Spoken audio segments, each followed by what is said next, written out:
ने अक्षर पुरुष की उत्पत्ति की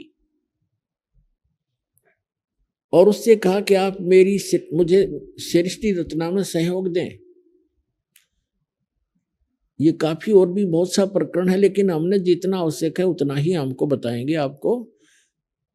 तो अचिंत वहां से उठकर मानसरोवर के अंदर चला गया।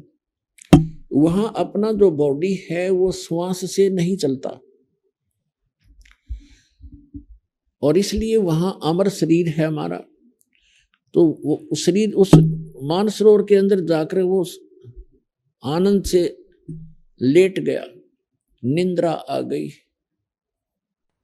काफी समय बीत गया, तब अचिंत ने परमात्मा से, सत्य पुरुष से प्रार्थना की कि भगवान अक्षर पुरुष निंद्रा में है, उठ नहीं रहा है, सृष्टि रची नहीं जा रही।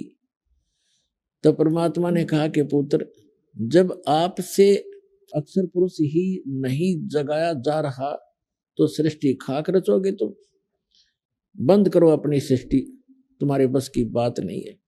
इस बात से अचिंत बहुत शर्मिंदा हुआ और अक्षमा याचना की कि भगवान आगे से कोई हम ऐसी काम नहीं करेंगे, आपकी आज्ञा से ही मैंने ये सब कुछ किया था। तो परमात्मा ने कहा कि मैंने इसलिए तुझे आज्ञा दी थी कि तुम्हारे अक्षमता का आपको पता चल जाए कि जिसका काम उसी को साजे और करे तब मूर्ख बाजे।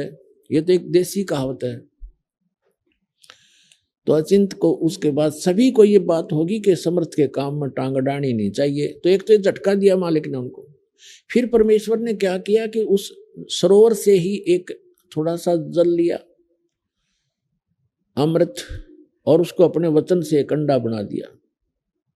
अंडे में एक आत्मा प्रवेश कर दी। वो अंडा छोड़ दिया, बहुत बहुत बड़ा अंडा था, बहुत बड़ा। उस अंडे को छोड़ दिया उस जल में। वो उस जल के अंदर अंडा जा रहा था गड़गड़ गड़गड़ करता हुआ।